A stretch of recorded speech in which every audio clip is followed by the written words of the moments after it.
El santuario celestial. El pasaje que sobre todos los demás había sido el fundamento y la columna de la fe adventista es esta declaración: hasta 2300 tardes y mañanas, luego el santuario será purificado. Daniel 8:14.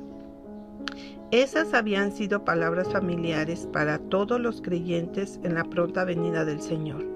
Miles de labios repitieron gozosamente esta profecía como si fuera el santo y seña de su fe.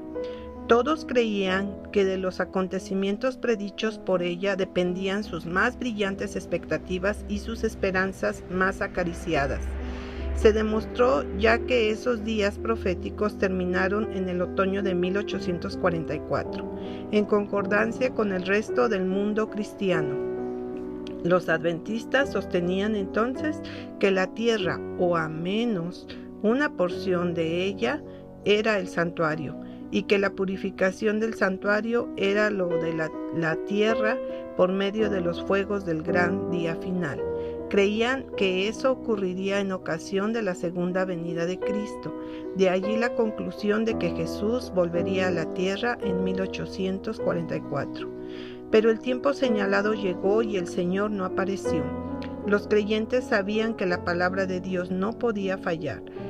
Su interpretación de la profecía debía estar equivocada. ¿Pero cuál era el error?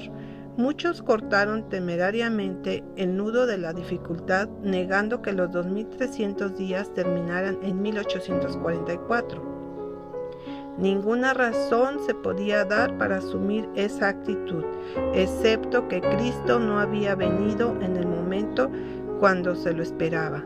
Argumentaron que si los días proféticos hubieran terminado en 1844, Cristo habría venido para limpiar el santuario mediante la purificación de la tierra con fuego, y puesto que no había venido, los días no podían haber terminado.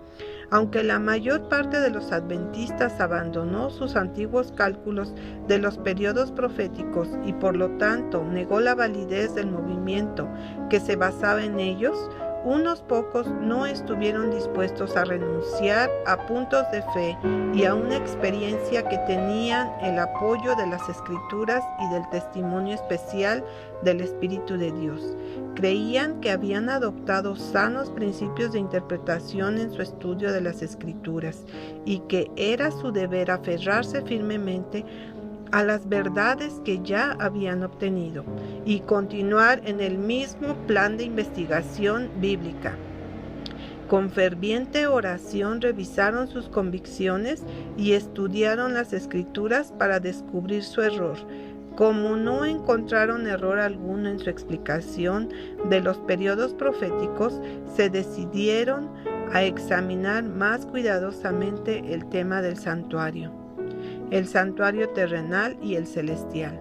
Al investigar descubrieron que en el santuario terrenal, construido por Moisés por orden de Dios, de acuerdo con el modelo que se le mostró en el monte, era símbolo para el tiempo presente, según el cual se presentan ofrendas y sacrificios, que sus dos lugares santos eran figuras de las cosas celestiales, que Cristo, nuestro gran sumo sacerdote, es ministro del santuario y de aquel verdadero tabernáculo que levantó el Señor y no el hombre, y que no entró Cristo en el santuario hecho de mano, figura del verdadero, sino en el cielo mismo, para presentarse ahora por nosotros ante Dios. El santuario que está en el cielo, en el cual oficia Jesús en nuestro favor, es el gran original, del cual el santuario construido por Moisés era una copia. Así como el santuario terrenal tenía dos compartimientos, el lugar santo y el lugar santísimo, también hay dos lugares santos en el santuario celestial. Y el arca que contenía la ley de Dios, el altar del incienso y otros instrumentos de servicio que encontramos en el santuario terrenal, tenían su contraparte en el santuario celestial. En santa visión se le permitió al apóstol Juan entrar en los cielos y allí vio el candelabro y el altar del incienso. y el templo de Dios fue abierto y él vio el arca de su pacto. Los que estaban buscando la verdad encontraron pruebas irrefutables de la existencia de un santuario en el cielo. Moisés hizo el santuario terrenal de acuerdo con el modelo que se le mostró. Pablo declaró que ese modelo es el verdadero santuario que está en el cielo. Juan da testimonio de lo que vio en el cielo. Cuando terminaron los 2300 días en 1844, por muchos siglos no había habido santuario en la tierra. Por lo tanto, el santuario de los cielos es el que debe de haber sido mencionado en la declaración hasta 2300 tardes y mañanas, luego el santuario será purificado. Pero, ¿cómo podía necesitar purificación el santuario celestial?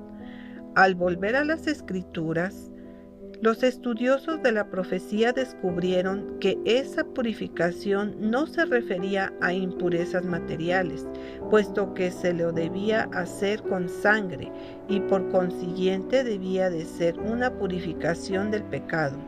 Así dice el apóstol: fue pues necesario que las figuras de las cosas celestiales fueran purificadas así con sangre de animales, pero las cosas celestiales mismas con mejores sacrificios que estos, la misma preciosa sangre de Cristo.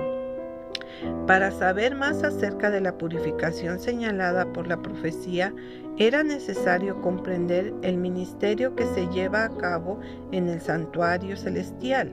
Esto se podía lograr solo estudiando el ministerio que se realizaba en el santuario terrenal, pues Pablo declara que los sacerdotes que oficiaban allí servían a lo que es figura y sombra de las cosas celestiales. La purificación del santuario. Así como los pecados del pueblo eran transferidos antiguamente en forma figurada al santuario terrenal por medio de la sangre de la ofrenda por el pecado, así nuestros pecados son, de hecho, transferidos al santuario celestial por medio de la sangre de Cristo. Y así como la purificación típica del santuario terrenal se llevaba a cabo mediante la remoción de los pecados que lo habían contaminado, así la limpieza real del santuario celestial se cumplirá mediante la remoción de los pecados que están registrados allí. Esto requiere un examen de los libros de registro para determinar quiénes, por medio del arrepentimiento del pecado y la fe en Cristo, están en condiciones de recibir los beneficios de su expiación. La purificación del santuario, por lo tanto, implica un juicio investigador. Esa obra debe realizarse antes de la venida de Cristo para redimir a su pueblo, porque cuando Él venga traerá su galardón con Él para recompensar a cada uno según sea su obra. Así los que siguieron la luz de la palabra profética vieron que en vez de venir a la tierra al término de los 2300 días en 1844, Cristo había entrado en el lugar santísimo del santuario celestial, a la presencia de Dios, para realizar la obra final de expiación preparatoria para su venida.